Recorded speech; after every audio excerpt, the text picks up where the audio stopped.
Here we go, by the way, Lindsay. And ooh is something you might hear, actually, if you listen to the podcast and the podcast creator we're talking to next. Kaelyn Moore is the story of the day. She grew up in a small New England town with a dark past, a serial killer. Her great-grandfather, a junior reporter at the local paper, helped catch. That, by the way, is an incredible podcast that goes into the details of that. You could say an obsession with digging into the dark side is in her blood. It led to a career in entertainment, first on the development side with Atomic Monster, The Conjuring Universe, and then as a producer on the reboot of Are You Afraid of the Dark? With Heart Starts Pounding. Oh, I know you are, but what am I?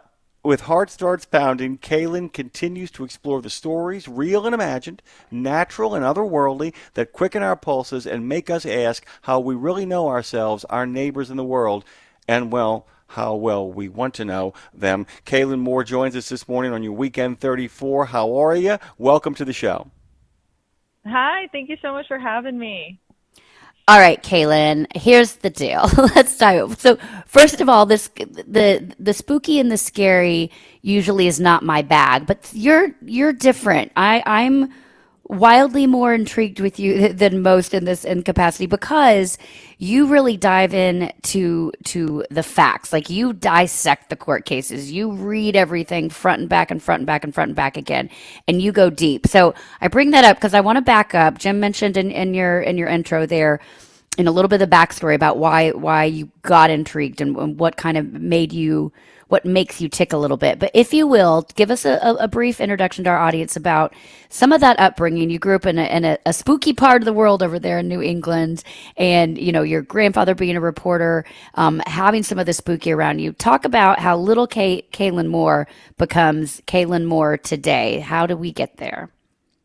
Yeah, totally. So, like you said, I grew up in a small town in Connecticut. We're kind of best known for having the first witch that was ever executed in the witch trials in America. That's just always been part of the lore of the town. And then I grew up always hearing stories about my great-grandfather, who was a reporter. He was with the Hartford Courant, and when he was 22 years old, they put him on obituary duty. They gave him like the lowest level job you could have there. And he notices that there's a lot of obituaries coming in from this one old folks home in town.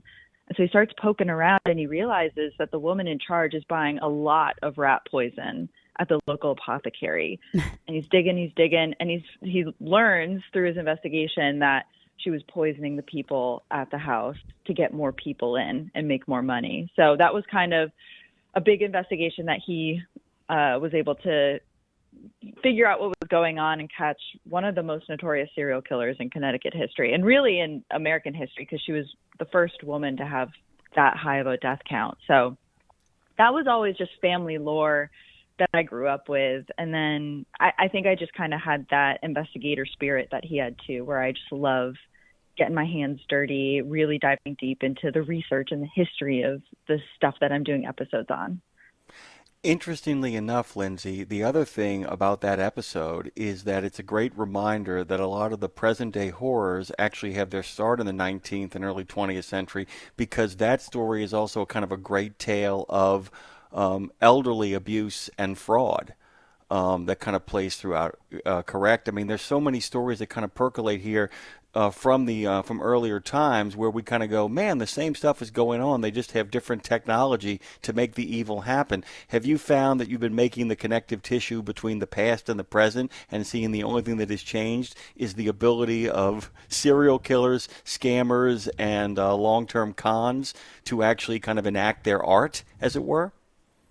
Yeah, I'm actually glad you brought that up, because that's a huge thing that I've noticed doing the podcast. Like, we have some really big episodes that we do on, like, they started out as the ghost stories of the oldest insane asylums, and that kind of turned into the history of how people with like mental disabilities were treated, and then it gets into like this really dark history. And actually this week we're doing an episode on this woman, Georgia Tan. It's a dark history episode, but she would show up in the 1920s through the 1940s. She would go to people's houses and say she was a social worker, and she would disappear with their children. And everyone's trying to figure out how that's able to happen.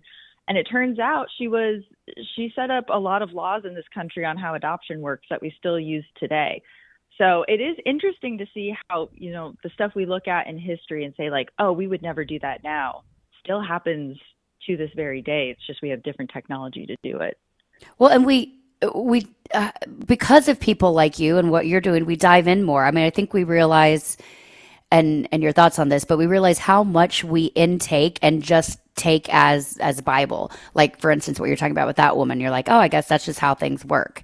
And we don't question things enough. And you are really challenging people to question things, not only in their own life and their surroundings and the world around them, and not just, zombie-like walk through things. So, how are you? Is that something that kind of becomes your own, Kaelyn's mission statement in a way to make people be curious so that they don't find themselves in the position of your own podcasts and stories? Yes, definitely. No, I love when people tell me that they just pay attention a little bit more to their surroundings, or, when they hear something, they want to get to the bottom of it themselves and they start researching on their own and making connections. I love making people more aware of things, but also telling a really good story and a really scary story. So on the show, we just get to do all of that, which I love. I'm going to tell people to go to heartstartspounding.com, and I bring that up not just to kind of direct traffic there, but also because the title really kind of sums up the project. The project isn't, like I said, to tell urban legends or rural legends or a true crime moment, but you really want to focus on the kind of things that make you have a moment of pause, and then all of a sudden the opening details it. The acceleration of the heart when dealing with stuff that grips one's attention in the most traumatic sort of way, correct? Yeah, definitely. We like to build out moments in the show that really kind of set you in a scene and make you feel what the person was feeling, and then really try to scare the audience. So, okay, speaking of your audience, which is massive, by the way, and with everything you do, it's like you grow one thing and then you shift and grow the next. You've got a new podcast coming out with a friend of yours as well. And so I would think, or I guess I'm curious and to our truck driving community, I know you have several stories that resonate with them, and people submit stories, of course, to you all the time. How do you, like, so for instance, for me as a songwriter, I feel like I can knock out, 3-minute songs here and there and be like, oh, I'll write about that, I'll write about this. But with all you do, there's so much curation and editing and production that goes into each episode. How do you get past the overwhelm of the options are endless of what you could dive into and be like, okay, this is our focus now and this is what we're going to dive into? Because I would imagine when you're on one case, quote unquote, that's got to take up your full attention for quite some time. So how do you put all the other ideas coming in and everything that you're so intrigued about sort of on the back burner to be able to balance focusing on what you're working on in the meantime? That's a really good question. And I feel like it's maybe similar to songwriting in a few ways, where like you could write a song in any genre about anything, but you yourself know the genre you're trying to write the song in. So right. It kind of gives you a sandbox to play in. That's really similar for Heart Starts Pounding. We could make a variety of episodes, but I know the kind of the area I want to focus in on any specific week. So maybe I want to do a ghosty episode. Maybe I want to do an urban legends episode. So it kind of gives me these boundaries to play in. And then also similar to songwriting, maybe there's one song that takes you a year to write. Maybe there's one song that you just churn out in 20 minutes. It's kind of the same with episodes. There's really deep investigative ones that'll take kind of months of reading books and listening to things and watching documentaries. And then there's other ones where I just stay up really late, read a bunch of ghost stories, and kind of pound out an episode. So I always have a bunch of different drafts that I'm working on, a bunch of stories. I keep a lot of spreadsheets because I get a lot of emails from people. So I'm always like writing their recommendations down or cataloging their ghost stories so that I can use them in later episodes. So it's kind of like a whole operation now, but I think it's maybe similar to your experience in some ways. But how do you sleep at night? Both in not just the amount of work you have, but you said you stay up late at night and read ghost stories. Sorry, this is my follow-up, but is that because you take so much? Are you able to see it as entertainment so that it doesn't keep you awake at night? I guess is what I'm asking, because I don't know how I could not read a ghost story and then go to bed at night. So how do you balance those worlds where you're not just walking around terrified every day of your life? I think I'm such a naturally curious person that I'm just so open to everything that not a lot of it scares me that bad, if that makes sense. Like Yeah. I'm so open to learning about something, and especially with the ghost stories, a lot of it is me interacting with the community. So I love hearing their experiences and what else was going on in their life at that time, and really getting to know them and how the story affected them. And it really, I feel like I can kind of be this observer of the experience rather than let it affect me too deeply, if that kind of makes sense. So, but I Yeah. do also get really scared of stuff. I'm doing an episode coming out in a few weeks on the Kadena Air Force Base in Okinawa. And some of the stories that people have experienced there are so horrifying. And there's a lot of videos of things. And so I was up late last night watching videos of these shadow figures that were trying to get on the base and kind of losing my mind. So there definitely are moments where I feel really affected and then have trouble sleeping. One of the things that I find that as somebody who loves this genre, what you're doing, and both in the fictional and non-fictional world, because there's places where you do mix fiction and fact, some of the episodes where you talk about movies that became real life and real life that then became movies, is that you begin to kind of focus on the structure of how the other similarity along with songwriting is that it has a similarity to comedy in the sense that horror is often about timing and the idea that how things time out and how long suspense takes place and how you do the jump and all that kind of stuff. And when you start kind of looking at this stuff from the filter of how it is structured, you begin to look at it almost like a structuralist where you're trying to understand the mechanism of fear. That's part one of what I'm kind of getting at here. The other thing I wanted to ask you is in the creation of an episode, because there are a couple that I could use it as an example, where you begin in one direction, make a discovery through your investigation, and end up in a completely different place. How do you adjust on the fly when that happens? And you can answer that in any order you want to.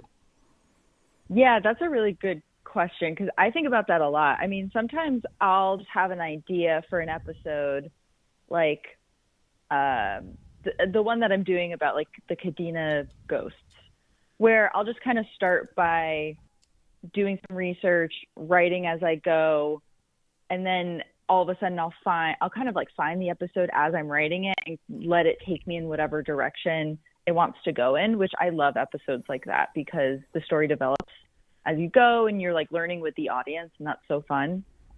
And then other times, I mean, I worked for James Wan, the director of the Conjuring universe. He did all the Annabelle movies and The Nun. He also did Aquaman, Saw, Insidious. He's an absolute genius. And so I feel like I got a master class in suspense and how long you wait before you drop a scare, or how you misdirect people, how you structure stories. So I take a lot of that, like of what I learned from him, and try to implement that into episodes as well. So that I want it to feel like a show. I want it to feel like really high production quality. I want people to really be dropped into a place when they listen to episodes. So we use a lot of sound design, and I really, try to structure it kind of like how you would structure a TV script sometimes. How do you, this just sort of popped in my head when you were talking about, being really trained by such a, such a great and being around all that.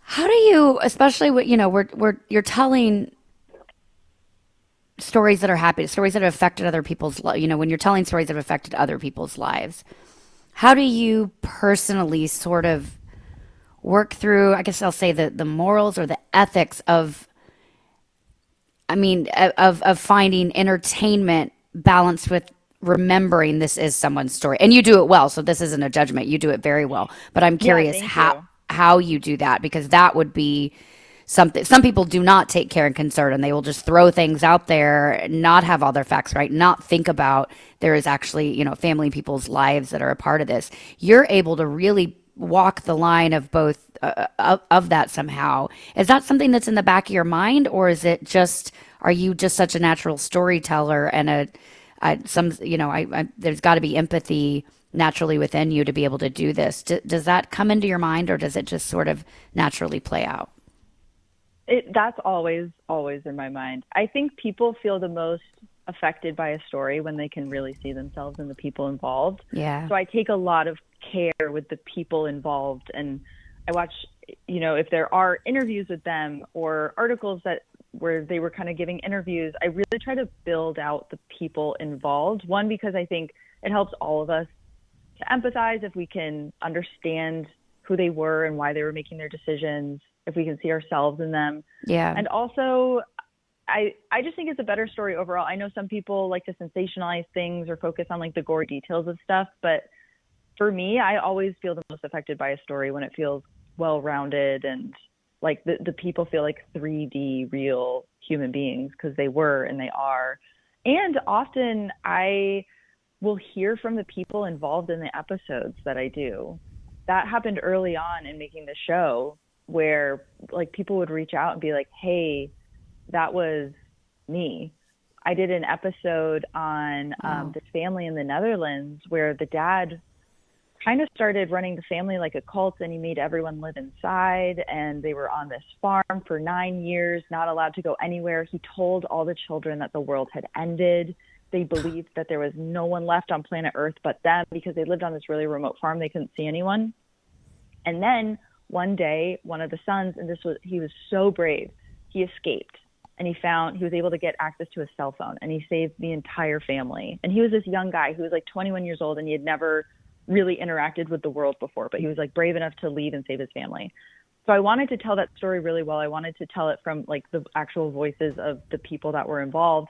And I heard from one of the kids that was involved in that afterwards. And it was all positive. Everyone's always had positive things to say about the show, but it's just a really good reminder that like the show has an audience, it gets passed around, it's going to get into the hands of the people involved, and you want to do right by them. I always want to do right by the audience, but I definitely want to do right by the people that were involved in the stories. Yeah, it's beautiful. I actually have two comments. First of which, Lindsay, I got a chance on my list of questions to ask to scratch out. These are human beings, which is always a thing that never escapes every episode. Often it becomes both the beginning and the end, a reminder that human beings are the victims of some of these terrible, awful other human beings. The other thing is, too, when I heard the episode about that family, I kept thinking to myself, M. Night Shyamalan's The Village doesn't look as stupid now, does it, in the aftermath of that? Right. I mean, Absolutely. I immediately had that thought, right? Yeah, exactly. You get them as kids. By the way, guys, go to heartstartpounding.com. I would also tell you, in regards to the human being question, some stuff that's make you heartsick while you're working on it. The Lovesick episode just left me feeling so heartbroken. I just couldn't believe it. There's a real great stretch of episodes that go from Lovesick to A Tale of Poison, that kind of move through where you talk about the Michigan Triangle later on. All of this stuff becomes that great kind of mixture of true crime and just spooky stories to tell in the dark. I'm wondering, is there any place left to go that you haven't gone yet in regards to subject matter that you're itching to get to? Oh, that's a really great question. I think there's a few things that I want to do. Maybe with the show, I'm always trying out new episodes. I would love to do like a longer investigative series, like maybe try to do 6 episodes on one subject to really dive deep into something and do the research and get all the stories together. And then I also think that horror fiction is something I want to explore a little bit more with the audience too, where it's a really scary story, but the stakes are a little lower because it's fiction. It's not nonfiction. So those are ones that I want to explore a little bit more. But I'm always trying new things and trying new topics just to see what the audience responds to. Well, and there's a theme that goes through too. I mean, you talking about the Gnome Bandit in Louisville, by the way, that was the thing that a common theme I see in several places is where people either didn't trust their gut and bad things happen, or they did trust their gut and were able to crack the case, so to speak. So, I mean, has this whole line for you taught you to always trust your gut? Like if something's off and we feel something's off, it usually is, right? But you also don't want to walk through life thinking everything's always off, right? Absolutely. We have incredible intuition as human beings. And I think if you really sit with a feeling and listen to it and say, is this just anxiety or is this a real, like, do I really think something's wrong? Oftentimes, if you really sit with it, I think from the stories I've read and the people I've talked to, you'll be able to tell, like, no, something is wrong. I don't think I'm crazy. And oftentimes people will tell you you're crazy. That happens in so many stories where someone raises a flag and someone else, like their parents or their siblings, sometimes it's the authorities, will tell them, no, nothing's wrong. You're making it up. And then they were right. So I would always, if there's really like an alarm bell going off in your head, just take that one little extra safety precaution. Don't go too crazy because, yes, you don't want to like live your life afraid of everything. And I read this stuff all day and I do not live my life afraid of everything. It actually has made me feel like the world is a safer place because I see how incredibly rare this stuff is. But always trust your gut. That's what I would say. Yeah. Let me ask you this in regards to trusting your gut. Did you actually think that this podcast would become the success it's become? I mean, at its basic level, just sitting there talking about the stuff that delights you to no end, that you are infinitely interested in, would get this many listeners. Because basically, you have to carry this whole thing almost by yourself in regards to being as a voice, as a singular voice out there, with very few other contributions. Can you talk a little bit about, did you expect this to take off the way it took off? No, I didn't. It's been like the best surprise and gift of my life that it's been able to find a community. I remember when I was making the show, I wanted just people that weren't my immediate family to find it. Just have like a little bit of a community of people that liked the same stuff that I did. And it's just really taken on a life of its own. And the community's grown so big. And it just really opened my eyes to how many people like really care about this stuff and like take care with the kind of content they consume. And they want stuff that's researched. They want stuff that sounds smart, but they also want to be scared and spooked and creeped out. And it's just, yeah, it's been the best really like finding those people and watching the show grow. I love that definition of a success, Jem. I just hope more than my mom and dad listen to this. Low expectations usually result in the highest success. So I love that. And certainly way more people. The word is out. It is huge, Jem. Heartstartspounding.com. You've got 2 new fans here right now, Kaelyn. And that's not even my thing, but I'm now a fan of yours. Thank you so much. No, I seriously, thank you so much. And it sounds like you guys have listened to a bunch of the episodes too, which I really, really appreciate. For sure. Yeah, that's the crazy thing about this show. We read the books and we listen to the podcast, and we really loved heartstartspounding.com. Head on over there, by the way. And by the way, you got listeners international. Thank God India speaks so much English, man, because you got a lot of Indian listeners as well, do you not? Oh, they love the show. I hear from them every week. And they have some of the scariest stories. They're constantly sending me stories from over there. So we have one episode coming out in the next few weeks on a really scary story out of India. And so I highly recommend people tune in for that one. Well, Kaelyn, you'll have to come back because we didn't even dive into some of the trucking ghost stories, but I know drivers, this gives you a good tease to go check it out. And I hope you'll come back again. Heartstartspounding.com. Kaelyn Moore, thanks so much. Thank you. We'll be right back.